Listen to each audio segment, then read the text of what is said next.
Fight fans, this is Capital Combat. The name says it all. I'm Rob Jarrell, and it's been a little while since I've done a video. Check out Hopkins' thoughts on the final thoughts on the Andre Ward versus Sergey Kovalev fight. It's very interesting. It kind of gives you a mindset of what we're doing, where we're from, and why we do what we do. But this video, I know it's like over a week late, but this is talking about the fallout from Joe Smith Jr. knocking out Bernard Hopkins and sending him into retirement, and other fights that happened on that weekend. It was a very interesting series of events. I'm going to do that one last. I'm going to start at the something that I didn't mention, but I didn't actually know the fight was going on. Hassan Ndam knocked out Alfonso Blanco in the first round with a hellacious 1-2, and that right hand just, woo! You never saw it coming. That was for the WBA interim middleweight title. We know that the WBA has a history of handing out titles. I didn't know who Alfonso Blanco was. Apparently, he had beaten, who was it? Sergey Kamitsky for the title. I'm still lost because, if I'm not mistaken, the WBA titleists are Gennady Golovkin and Danny Jacobs, who are going to fight in March. Thank God. We finally got to see a high level A-class middleweight matchup, but we'll talk about that later. But for what I can see, this dude, Alfonso Blanco, never really beat anyone. And then he went up against a guy like Hassan Ndam. I thought it was going to be, go 6, 7, maybe 8 rounds. No, Ndam just got him out of there in the first round. And that meant he hit him right on the button. Blanco fell on his face and he started twitching. And that's never a good thing, but he's okay. It was just, I don't think he knew what he was getting into. So, moving on from that, also that Saturday we had, let's see what we had. John Pascal knocked out Ricardo Marcelo Ramalho. I didn't watch that fight. I'm going to go back and watch it because I honestly forgot that it was happening. And I mentioned it. I just forgot on Saturday. So that leaves us, let's start off with this one. I did have a chance to watch it. I didn't get to watch it live, but I did watch I found it on YouTube, thank God. Sullivan Barrera versus Vyacheslav Shabranskyy. And this was kind of a tough fight to pick because of the fact that we really haven't seen much of the two as far as high-level competition. And again, I thought that was an interesting matchup. Hakeem and I thought that while still pretty raw as a fighter, Shabranskyy, who had been touted as being able to take on Andre Ward already for the top-level guys, would be able to take Sullivan Barrera and outbox him for 12 rounds. And just his work rate would carry him to the win. Now, the reason I personally was torn on it was because his best win was Yuneski Gonzalez, and that's a real good win. That's a high impact win against a Cuban guy who's been kind of hard luck. He had some close decisions that he's lost. One to John Pascal and then the one to Shabranskyy. So we saw what he was made of, but his competition was still pretty low. And again, we didn't know where he was still pretty raw. He was improving a lot. But I think we kind of got up in arms and people were really blinded by the fact that he knocked down Alexander Brandon sparring when Andre Ward outboxed him and couldn't beat him in a real fight. And Sullivan Barrera had lost to Andre Ward, but he's also had better competition especially at the peak. His competition was just much better. And let me see if I can bring up Sullivan Barrera, because other than Andre Ward, I've seen him in several fights and he had gone on a knockout streak.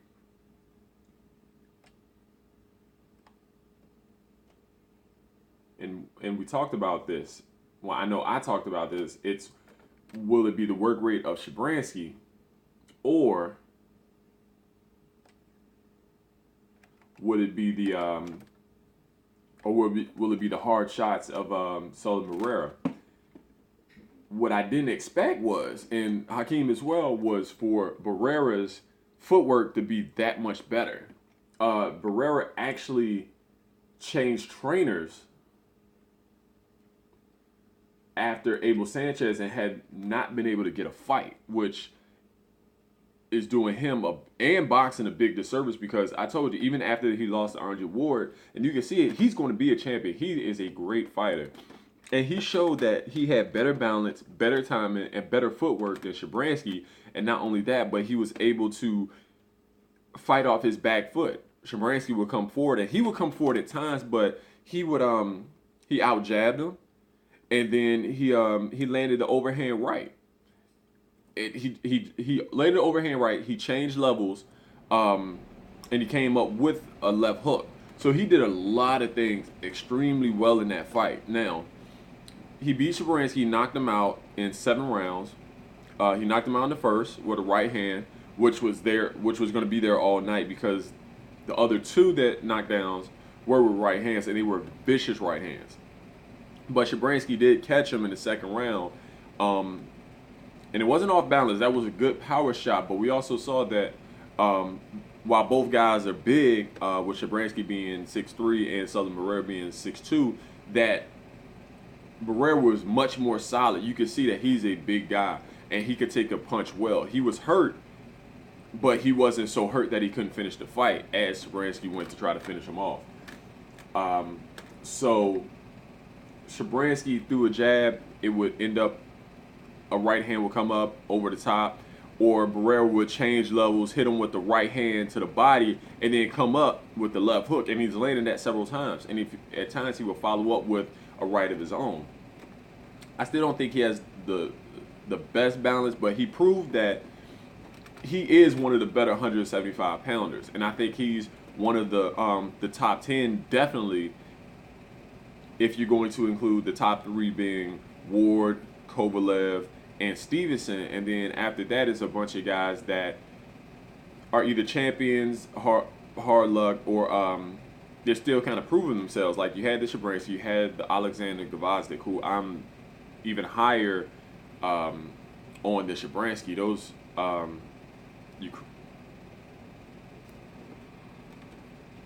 Those the Ukraine has some excellent boxers.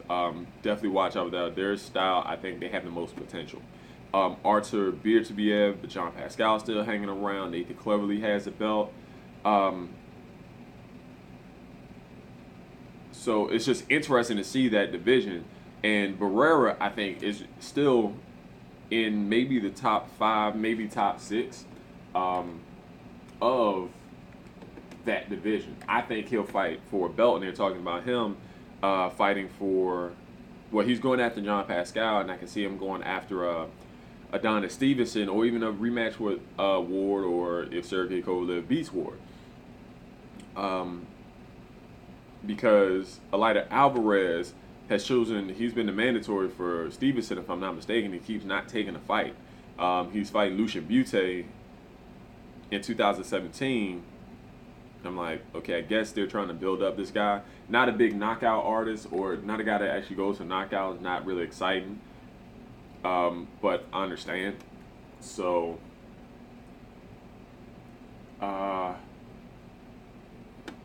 but I just think that guy, Sullivan Barrera, is the goods. I think he just went up against a guy who was more polished, a better fighter, a better tactician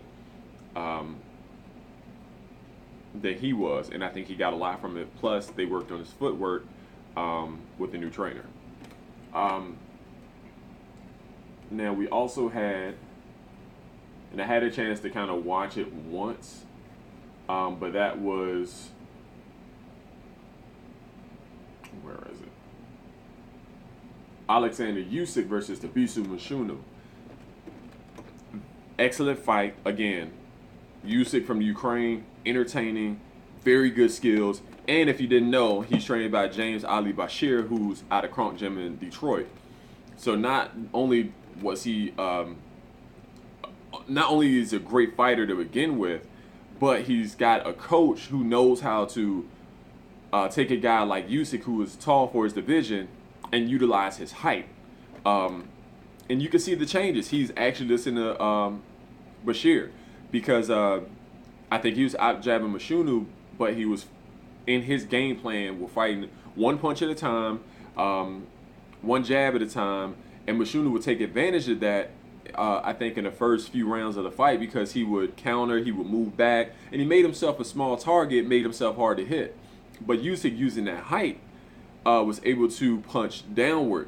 And I think he's at his best when he's throwing more than one or two punches at a time. When he really let his hands go, he's a serious problem because not only has he got pretty good speed for the cruiserweight division, but he's a precise puncher, so those punches aren't really wasted. And when he's able to overwhelm his opponent, especially Mashunu, he was able to get the win. And in those right hands, I just think Mashunu was just hurt. He had been knocked down like 3 or 4 times, and he just been shook. So I'm looking forward to seeing more Usyk as he comes back on the Gennady Golovkin, Danny Jacobs undercard on March 18th. But yeah, look out for him. I'm telling you, everyone needs to watch this guy. I think he's probably the best fighter in the division.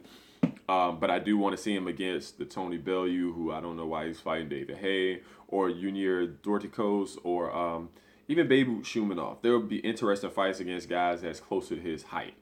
So look out for that one. That's going to be very, very interesting. That is a not an underwhelming, but an underestimated division, the cruiserweight. They're entertaining. We had Jojo Diaz fighting Horacio Garcia. He outboxed him. Garcia put up a good fight. Again, it's a fight that I think Diaz needed more rounds in. They got him more rounds because he's going to be fighting for a championship in 2017. I'm pretty sure of it. And the fact that he's in the featherweight division, which has... Oh God, they've got a lot of guys, and I think he's going to need to be ready. So move on from there. I was really impressed with him, but it's time for a better step up in competition. So before we move on, Alexander Povetkin beat Johan Duhaupas on Saturday. Duhaupas was a Duhaupas. Feel free to correct me in my pronunciation. Was a late addition after Bermane Stiverne pulled out since Alexander Povetkin tested for the performance-enhancing drug Ostarine. It's still interesting because he had been tested several times, and I think this is the only time it was a small percentage. It was a small percentage, but he tested again and was found clean. Now, granted, it's probably an amount that doesn't have anything to do with anything. It might just been something in some tainted meat. Who knows? It's kind of hard to say. But this is another questionable event that's happened with Alexander Povetkin. So I think with this looks, it makes him look bad. And he was ready to fight. Stiverne looked like he was ready to fight. I think it was going to be a really good fight, but Stiverne pulled out. He had been popped for a PED, but they actually tested him. He did his due diligence, had a list of all the stuff that he was taking and he was drinking, and they gave it to him. So they allowed the fight to go on. With this one, it's still questionable. I'm not trying to vilify Alexander Povetkin, but a lot of people are going to be looking at this like, can he be trusted in another fight, and will he be able to get the fights that he needs to get a world title? Because the WBC did not sanction a fight. We're not sure what the WBA is going to do, WBO, IBO, IBF.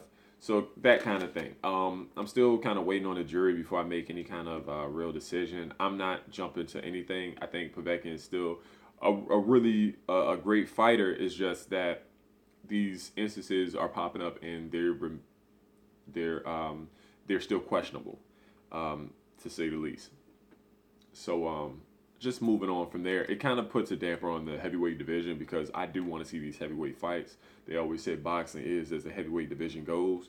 That hasn't been the case for a while, but I understand that's just been the frame of thinking throughout history. And that leaves Joe Smith Jr. versus Bernard Hopkins. What we asked was, could Joe Smith Jr., being the not as talented, not as experienced guy going against a guy like Bernard Hopkins, and would Father Time eventually catch up with Bernard Hopkins? Yes to both. Joe Smith Jr., he's still part-time fighter. He still has a regular job.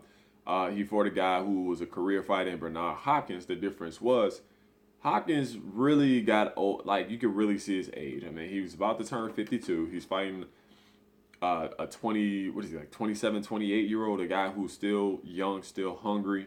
And for something like that, that's something hard. And Bernard Hopkins did well in the fight, but Joe Smith's ability to keep on coming, he had been hit a few times, and he was just more powerful. I think that's more so of loading up on his punches and going for power punches. And his coach told him, use the jab, jab your way in, don't just punch as hard as you can when you get in there. And he did have some success with that. Now, we know it ended in the 8th round as Bernard Hopkins got hit and fell out of the ring.